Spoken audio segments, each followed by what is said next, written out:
The photos of Queen Elizabeth II on the arm of Prince Andrew nearly weren't taken. Richard Pohle of The Times UK was the sole photographer inside Westminster Abbey on March 29 for the service of Thanksgiving honoring the Queen's husband, Prince Philip, who passed away last year at age 99. He alleged that a Buckingham Palace press officer told him he wasn't allowed to take photos of the reigning monarch's arrival. The Queen made an appearance on the arm of her disgraced son until she took her seat. Naturally, I balked at the order, Pohle wrote for the outlet. To an outsider, this may seem reasonable. What's the problem, you may ask? The Queen should have some privacy in her advanced age. I agree, but when the BBC is broadcasting the entire event to the world, I think I should be able to take a picture as the only official photographer.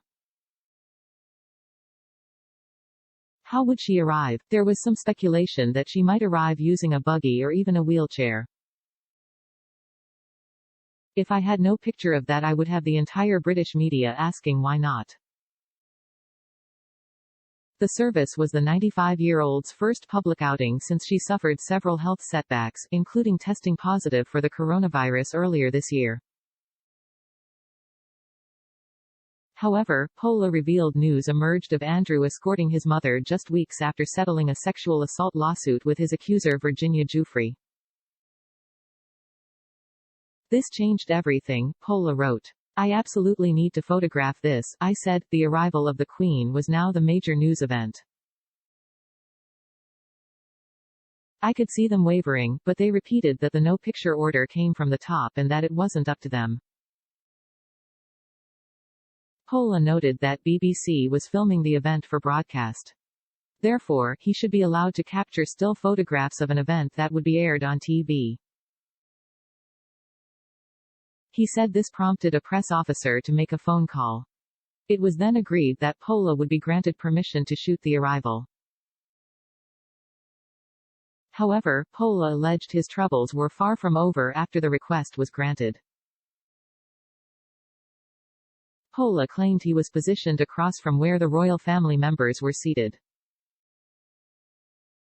When attendees stood for the Queen and Andrew's arrival, he was unable to see them.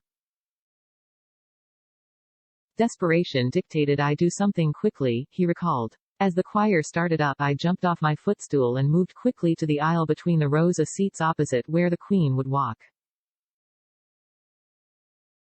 Suddenly moving from an official position while on a royal rota is the most cardinal of sins.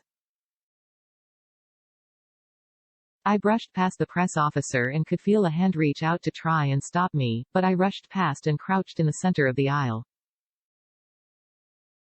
Pohle said he got his shots once the clergy walking ahead of mother and son turned at the end of the aisle. I knew it would be the main picture from the ceremony that the news outlets were looking for, he said. I went back to my official position passing the frowning press officer and whispered an apology. A spokesperson for Buckingham Palace didn't immediately respond to Fox News Digital's request for comment. The reigning monarch's choice of escort was seen as support for her son after he settled a lawsuit linked to his relationship with Jeffrey Epstein, the late convicted sex offender. Andrew's role underscored that he is still a member of the royal family, even after the scandal rocked the palace. This was the Queen endorsing Andrew after he paid millions to a woman he says he has no recollection of ever meeting, royal analyst Peter Hunt wrote on Twitter.